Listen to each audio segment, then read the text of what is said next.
Alright, so in tonight's video we're going to talk about something called synthetic division.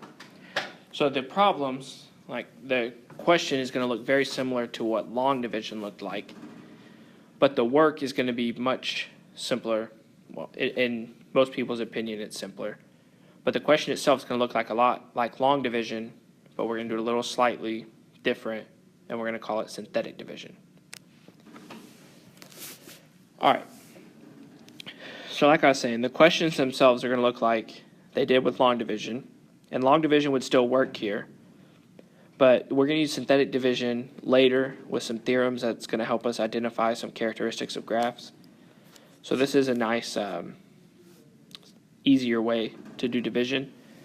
Now I will say synthetic division can only be done when we have a factor that looks like that.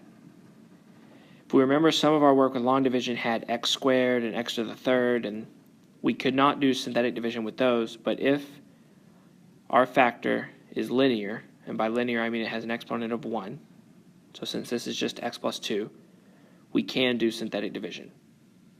Okay, that's just a little tangent. Okay, synthetic division. The way we're going to set this up is we're going to say what number makes this parentheses 0. So if x were to equal negative 2, the parentheses I have highlighted would go away. So we're going to make an upside down box, so kind of the opposite of long division, an upside down.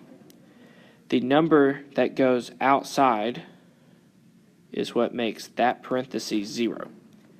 So since we have plus 2 in the parentheses, the outside of synthetic division is going to be negative 2. Inside the box here, it doesn't have a real name, so I'm just calling it a box. We're going to place the number in front of each exponent. So if you look, the highest exponent is x to the fourth, and there's a 2 in front of that. So I'm just going to write a 2. The next exponent is x cubed. The number in front of that is 6. If you look, we're missing x squared. So since we're missing x squared, we need to put a 0. Since x squared is not there, there needs to be a 0 in place for x squared. Then for x, it's negative 5, and then the number negative 10. And I'm just going to go ahead and draw this box. I'll get to that in a second. Okay. So we're not going to write any x's. We're not going to write any variables. We're only going to write the coefficients of the variables or the numbers in front. So that's the setup. Now, the first thing we're going to do is bring this 2 down. So just bring it down. Then, this is the key.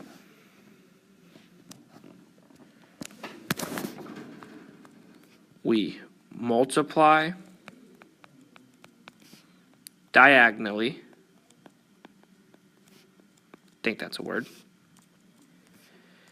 And add down. So write that down, and that's going to be on our anchor chart, and hopefully when I work this example, what I'm talking about makes sense. So, negative 2 is diagonal from 2. So negative 2 times 2 is negative 4. So we're going to multiply those two numbers and then add down. So we have 6 plus negative 4, 6 minus 4, which is 2. Then I multiply on the diagonal again, so negative 2 times 2 is negative 4. I add down, so 0 minus 4 is negative 4. Then I multiply diagonally, so negative 2 times negative 4 is 8. I add down to get 3. Negative 2 times 3 is negative 6. I add down, so I get negative 16. This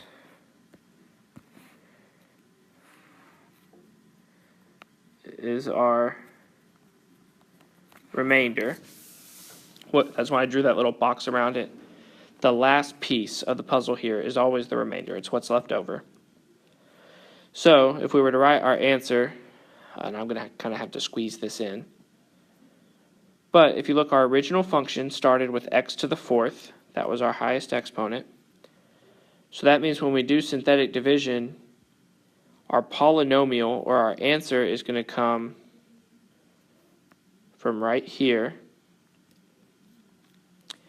And the exponent is going to start one less than the original. So since the original problem was x to the fourth, that means this is going to be 2x to the third plus 2x squared minus 4x plus 3. And then we have our remainder that we're going to write the same way. But what the key here is, what we need to know, or remember, I guess, is the answer, the leading exponent here,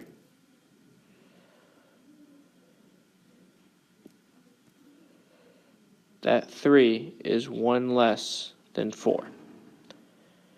And then you just count down 3x cubed, x squared, then x, then a number. You just count down, and those numbers underneath the box here are the coefficients of our variables. All right, so I've got a couple more examples. Okay, so again, we're going to draw our little box here. The number outside comes from that parentheses. It's the opposite sign, so it's a 3. The numbers inside are the coefficients, so I have 1x cubed, so I put a 1, negative 3x squared, so I put a negative 3, 4x, so I put a 4, and negative 12, because the last thing is minus 12. So, the last problem I had to put a 0 because I was missing an x squared, but here I'm not missing anything. It just counts down like it should, so I won't have a 0 here. That's only when we're missing something. So, we bring down our 1, and hopefully we have this in our notes, but we multiply diagonally. So 3 times 1 is 3, and add down. Negative 3 plus 3 is 0. Multiply diagonally. 3 times 0 is 0. Add down, which gives me 4. 3 times 4 is 12. Negative 12 plus 12 is 0. That 0 is my remainder, so that's just what I'm left with. And remember that when we start writing our answer, we started with x cubed, so that means my exponent here is going to start with x squared plus 0x plus 4. I don't need to write 0x, so my answer here is x plus 4. And if you recall, since that is a 3, we're going to start with a 2. This is 1 less than the original. One more example. Again, we'll draw our box. The number outside the box comes from this parentheses. It's the opposite sign. And then we do our exponents. We have negative x to the fourth, so that's a negative 1. We have 5x cubed, so that's a 5. Again, we are missing x squared. Since x squared is not there, I need a 0. Then we go to negative 8x, and then to 45. We're going to draw our box here. I bring the negative 1 down. Then I multiply diagonally. So negative 3 times negative 1 is 3. I add down, which is 8. Multiply diagonally. Add down to get negative 24. Multiply again. Add down. Multiply diagonally. So negative 3 times 64 is negative 192. Add down, and we get negative 147. So now that we've done synthetic division, we just need to write our answer. So when we're writing our answer, we're going to have negative x cubed plus 8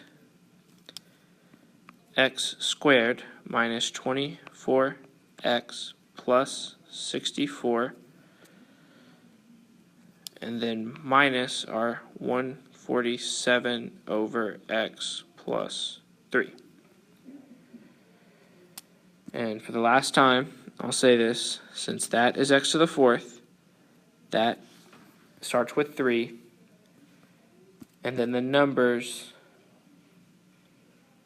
just come from our answer. Alright, so hopefully that made a little bit of sense. We'll do a couple of examples together in class and then practice. But synthetic division is going to be very useful, and if you can see with the difference between this and long division is in my work right here in the green. I don't have a bunch of x's everywhere, and I'm not trying to do that long division process. So hopefully this condenses it a little bit, and I'll see you all in class tomorrow.